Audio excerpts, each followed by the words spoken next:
Hello everyone, my name is Ali and today we'll be talking about genetic drift, or also commonly known as allelic drift. Now, if you enjoy this video or any of the videos that are present on Bee Biology, feel free to leave a like and subscribe down below. Now, genetic drift refers to the change in the frequency of an allele in a population as a result of chance alone. Now, this can cause allelic frequencies to be higher or lower, and this could eventually lead to the fixation of an allele or extinction. Now, we'll get to the different possibilities of these happenings, or the probabilities of these happenings. Now, obviously, these are extremely low. However, we are going to be talking about that later in the video. Now, it can be analogous to sampling effect, and its effects are very prominent in small populations, and as the population size is going to be increasing, the lower the effect of genetic drift is going to be happening or going to be affecting a population. Let's take an example to help us illustrate what we mean.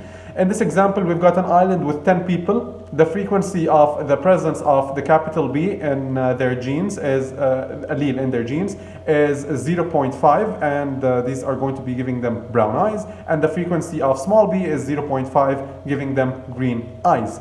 Now, if a typhoon kills 5 people with brown eyes, fixation of the alleles for those there's going to be fixation of the alleles for those with green eyes. So in the previous before the typhoon hit, they had a possibility of 50% and 50% having green and brown eyes. Now after the typhoon hit, we have the loss or the extinction of the alleles that are coding for the brown eyes, and the fixation. By fixation, we mean that 100% of the members of the individuals in a population have this allele.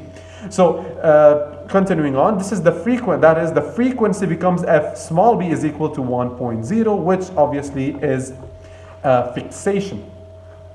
Now, if the same thing, however, happened to a population size of about 10,000 individuals, the same result would be rather impossible. What is the probability of, for example, if we have 5,000 people with brown eyes and 5,000 people with green eyes, what is the probability that if a disaster happened, we're going to be killing 5,000 people that have the allele that is coding for the brown eyes? It is rather impossible. So just like we mentioned before, the likelihood or the effect of the genetic drift or allelic drift is going to be major when we are talking about small populations, but as the population size increases, the genetic drift effects decrease.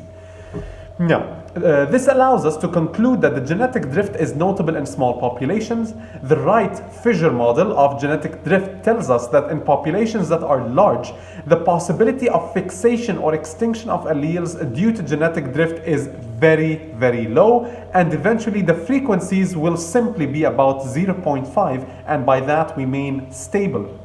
Now, we also have to keep in mind that variance is large for small populations and small for large populations.